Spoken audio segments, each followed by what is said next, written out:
নারী উচ্চ শিক্ষিত হয়ে যাবে, পিএইচডিধারী হয়ে যাবে, এটা হয়তো আপনি বলতে চান না। প্রশ্নটা বুঝে আসছে কি আসছে না? এমন প্রশ্ন আছে, বাড়িতে থাকলে লেখাপড়া করবো কোথায়? পর্দার মধ্যে চলে গেছে, আর লেখাপড়া রইল কোথায়? সে ডক্টর হইতে পারবে না? এমন প্রশ্ন আসতে পারে কি পারে না? আপনাদেরকে আমি প্রশ্ন করব, আপনারা উত্তর দিবেন। বলুন তো দেখি, প্রতি 10টা মেয়ের মধ্যে একজন ডাক্তার আছে না? 10 জনের মধ্যে একজন ডাক্তার। মাশাআল্লাহ, আপনাদের এই টঙ্গী তো অনেক উন্নত, প্রতি 10 জনের মধ্যে একজন ডাক্তার আছে। আপনারা কি সত্য বললেন না বাস্তবতা বিরোধী বললেন? বাস্তবতা বিবর্জিত একটা কথা বললেন। প্রতি 10টা মেয়ের মধ্যে একটা অক্ষর জ্ঞান মানুষ পাওয়াও কঠিন। আমি মনে হয় আপনাদের সামনে কথাগুলি সঠিকভাবে বুঝাইতে ব্যর্থ হয়েছি, অথবা আপনারা মনোযোগ দেন নাই। আমি আবারও প্রশ্ন করে জানতে চাইব, বলুন, প্রতি 10টা মেয়ের মধ্যে একজন ডাক্তার আছে? 100 মেয়ের মধ্যে কি একটা ডাক্তার আছে? 1000-এর মধ্যে নয়, 10,000-এর মধ্যে যদি আপনি তালাশ করেন একজন ডাক্তার পাবেন না। 10,000-এর মধ্যে একজন ইঞ্জিনিয়ার পাওয়া যাবে না। 10,000-এর মধ্যে হয়তো বা একজন দাঁতের চিকিৎসা করার মতো একজন ডেন্টিস্ট ডাক্তার পাওয়া যাবে না, ঠিক কিনা বলে? তাহলে এই যদি বর্তমান সমাজের বাস্তবতার আলোকে যদি এমনই অবস্থা হয়ে থাকে, তাহলে আমরা দেখছি 10,000-এর মধ্যে একজন হয়তো ডাক্তার, ধরে নিলাম 1,000-এর মধ্যে একজন ডাক্তার। আল্লাহ বলছেন, নারী তোমার ঠিকানা হবে বাড়ি, তুমি ঘরে থাকো। কারণ ফি বুয়ুতিকুন্না, বাড়িতেই থাকতে হবে, কারণ এই বাড়িতে থেকে থেকে দায়িত্ব পালন করবা। এটা হচ্ছে 1000-এর মধ্যে 999 নারীর ক্ষেত্রে।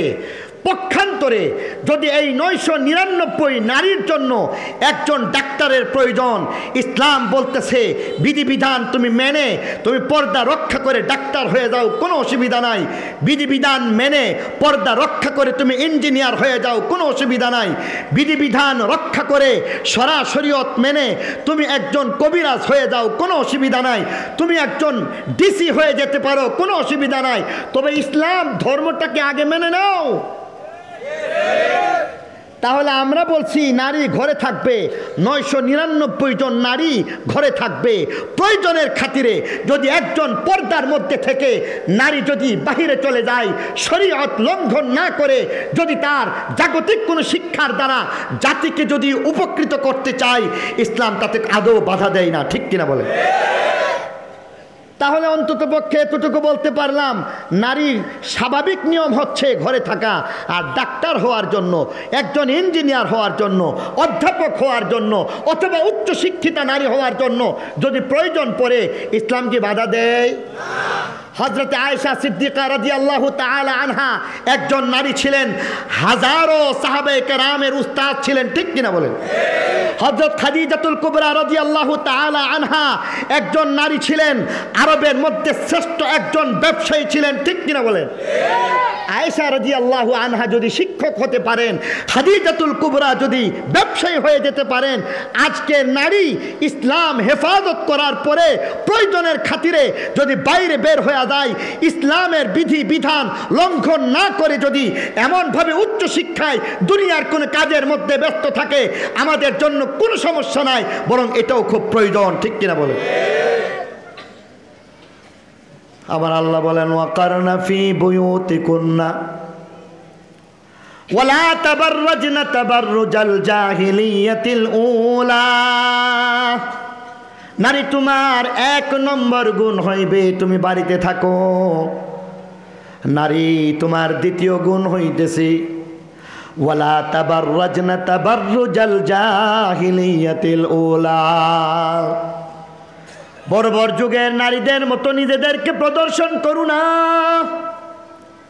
বর্বর যুগের নারী নাস্তিক, মুরতাদ, যারা আখিরাতে বিশ্বাস করে না, এমন মুশরিক, আগুনের পূজারী, ইহুদ নাসারার খপ্পরে পড়ে যায়। সম্মান বাড়াইবার নিয়ত করলো, সম্মানিত হওয়ার জন্য। নারী স্বাধীনতার নাম দিয়া বর্বর যুগের নারী বেপরদা হয়ে গেছি। বর্বর যুগের নারী শুধু বেপরদা হয়েছে এমনটা না, প্রদর্শন করতে শুরু করলো, অঙ্গ প্রত্যঙ্গ পর্যন্ত প্রদর্শন করলো। নারীরা যখন বর্বর যুগে প্রদর্শন করেছিল, সেদিনের মধ্যে নারী নিজেদের সম্মান বাঁচাইতে পারবে দূরের কথা, এমনকি নিজেদের জীবনটুকু পর্যন্ত উৎসর্গ করা লাগছে, জীবনও বাঁচাইতে পারে নাই। কারণ আপনারা হয়তো জেনে থাকবেন দাহিয়াতুল কালবির ঘটনা জানার কথা। বর্বর যুগের নারী বেপরদা নিজেদেরকে যখন প্রদর্শন করে, তাদের দাম একেবারে নষ্ট হয়ে যায়। কারণ সেই বর্বর যুগের নারী, তাদের কোনো মর্যাদা ছিল না, বেঁচে থাকার অধিকার ছিল না। একজন নারী শিশুর মেয়েকে জীবন্ত দাফন করার মহা উৎসব চলছিল। বাবা নিজের হাতে মেয়েটাকে জীবন্ত দাফন করে দিত। ভাই বোনটাকে জীবন্ত দাফন করার জন্য বাবার সহযোগী হয়ে গিয়েছিল। চাচা বলেছিল ঠিক কাজ করেছো, কারণ ভাতিজি আছে এটা বললে আমার নাক কানে, নাক কাটা যায়, কান কাটা যায়, নাকে কানে নাকে মুখে চুনকালি লাগে। মামা সেই ভাগিনীর পক্ষে কথা বলে নাই, কোনো মেম্বার মাতবর তাকে বাঁচাইতে আসে নাই। নারীর আর্তনাদ সেদিন কেউ শুনে না, চেয়ারম্যান শুনে নাই, মেম্বার শুনে নাই, মাতবর শুনে নাই। সেদিন নারীর চিৎকার কেউ যখন শুনল না, দেখা গেছে ধর্মীয় যাজক যারা ছিল তারাও সেই নারীর পক্ষে কথা বলে নাই। খ্রিস্টান সেদিন ছিল, নারীর আর্তনাদ তাদের কর্ণ কুহরে প্রবেশ করে নাই। সেদিন ইহুদি ধর্মে বিশ্বাসী মানুষ ছিল, নারীকে বাঁচাইতে কোনোদিন আসে নাই। নাস্তিক মুরতাদ তাদেরকে একটা পর্যায়ে কেমন যেন মোলা ঝুলাইয়া দিল, আর স্বাধীনতার নাম দিয়া, সম্মানের নাম দিয়া তাদেরকে একেবারে নিস্তেনাবুদ করে দিল। সেদিন যখন নারী বাঁচতে পারে না, সেদিন একমাত্র আল্লাহ নবী নারীর মর্যাদা নিয়ে কথা বলে। সেদিন যখন বাবা বলতেছে ঘৃণা করা লাগবে, সেই নারীকে আল্লাহ নবী সম্মান দিতে গিয়া বলেন, আমি সম্মান দিব, তোমার বাবা তোমাকে ঘৃণা করছে, কিন্তু আমি তোমাকে সম্মান দিতে পারি। তোমার চাচা তোমাকে ঘৃণা করলো, কিন্তু আমি তোমাকে কেমনভাবে সম্মানিত করি দেখো। ইসলামের ছায়ার নিচে চলে আসো। ভাই বলেন বোন আছে বললে কলঙ্ক হয়ে যায়। আল্লাহ নবী তেমনটা না বলে একটা পর্যায়ে ঘোষণা দিয়া বলতেছেন, হুব্বিবা ইলাইয়া মিন দুনিয়াকুম আন-নিসা